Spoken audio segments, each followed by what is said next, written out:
यह है लहसुन का नर्सरी। लगभग 1 महीने का नर्सरी है, देख रहे होंगे।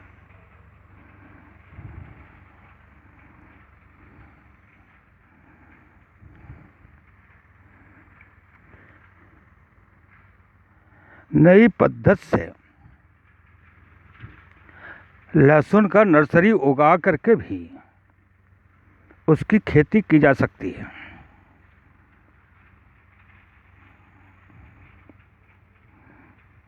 जिस तरह से धान की या किसी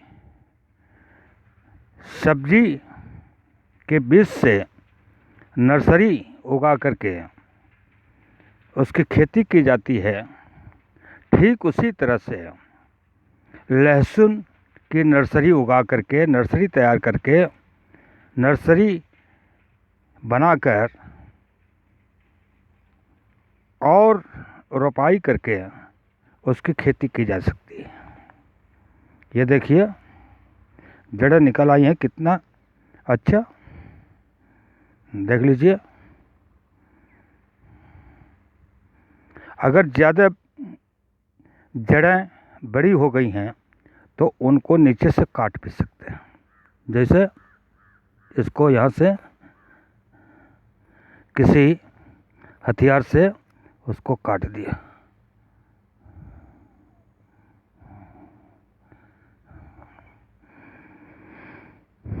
इसको काट दिया, छोटा कर दिया। अब लगाने में सुविधा होगी, इसमें कोई दिक्कत नहीं।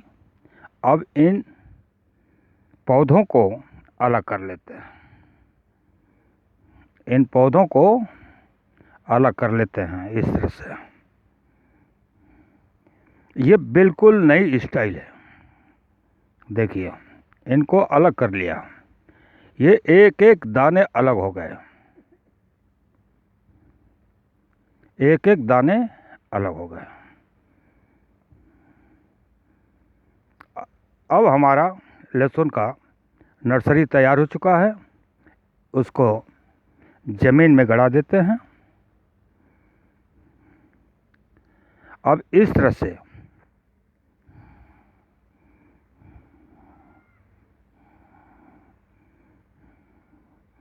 इनको ज़मीन में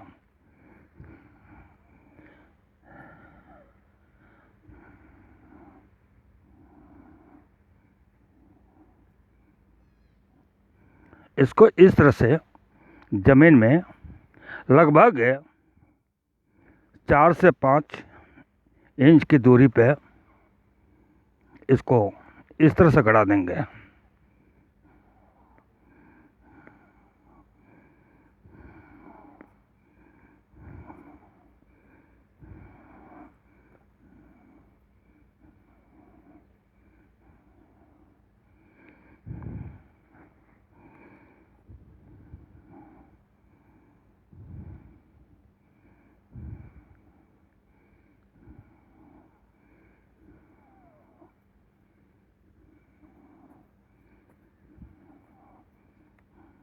इस तरह से इनको ज़मीन में गड़ा देंगे।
इस तरह से इनको लाइन दर लाइन गड़ा दिया। देख रहे होंगे, ये लाइन दर लाइन गड़ा दिया और इसमें पानी डाल देंगे।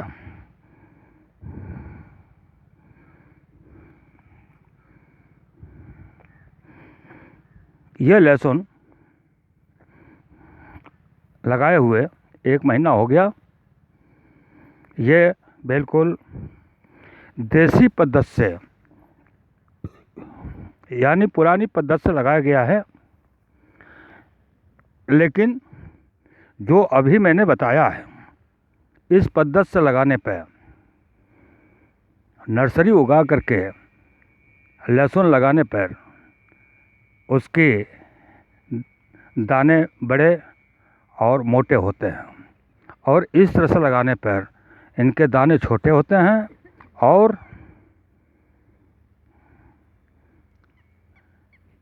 इसमें बढ़ार भी नहीं होता। लेकिन एक पद्धति इसमें जोड़ दिया गया, मिला दिया गया। लहसुन लगाने के बाद इसमें पराली डाल दी गई। देख रहे होंगे, इसमें पराली डाल दी गई है। ये पराली क्यों डाला गया, इसके बारे में सोच रहे होंगे। ये पराली क्यों, यानी धान का पुआल क्यों डाला गया, इसके बारे में सोच रहे होंगे। धान का पुआल इसलिए डाला गया कि इसमें घासें कम उगेंगे और गुड़ाई के समय इनको, यानी इन पराली को हटा देंगे। हटाने के बाद गुड़ाई निराई कर देंगे और इसमें पानी भर देंगे।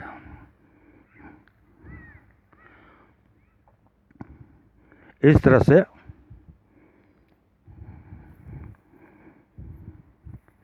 नई और पुरानी पद्धति, दोनों पद्धति से, दोनों विधि से सब्जियों की खेती की जा सकती है।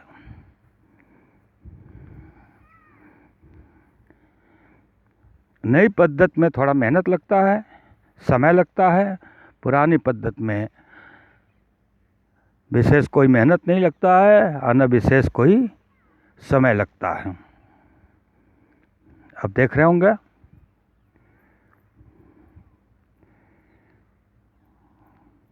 लहसुन की खेती।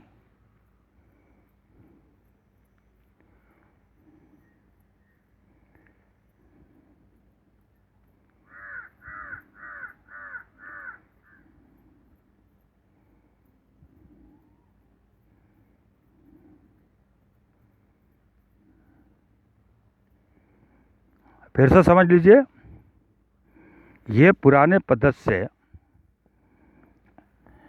पुरानी बीज से लहसुन लगाया गया है। ऊपर लहसुन गड़ाने के बाद, लहसुन लगाने के बाद इस पर पराली डाल दी गई। क्यों डाली गई, इसलिए कि इसमें घास कम उगेंगे और उगेंगे भी तो नाम मात्र की। दूसरी विधि मैंने इससे पहले बताया है, लहसुन की नर्सरी उगा करके और उसकी रोपाई करते हैं। ये अच्छा लहसुन दर देता है और फ़ायदा भी देता है। इसकी दर ज़्यादा होती है, इसके दाने बड़े होते हैं, मोटे होते हैं और देखने में अच्छे भी लगते हैं।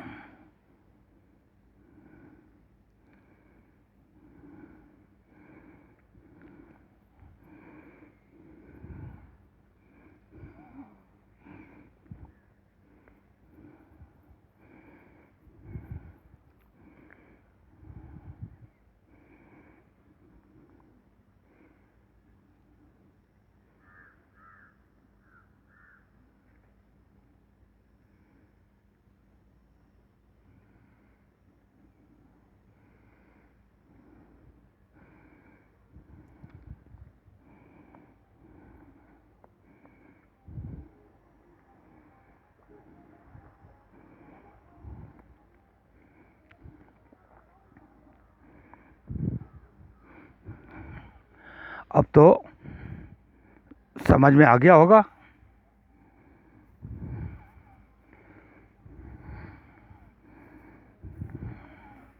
देखिए, इसमें घास बिल्कुल नहीं है। ये घास बाहर दिखाई दे रही है, इस खेत में घास बिल्कुल नहीं है। देखिए, कहीं भी देख सकते हैं इस खेत में घास बिल्कुल नहीं है। पराली इसीलिए डाली जाती है ताकि जो घास जमने वाले हैं, अंकुरित हो रहे हैं, उसी के नीचे दब करके सड़ जाएं, गल जाएं।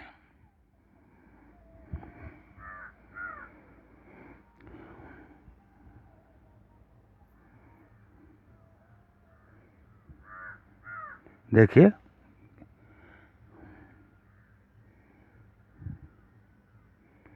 और एक बात और बता दें, विशेष बात, लहसुन के फसल में यूरिया कभी भी नहीं डालनी चाहिए हमारे समझ से।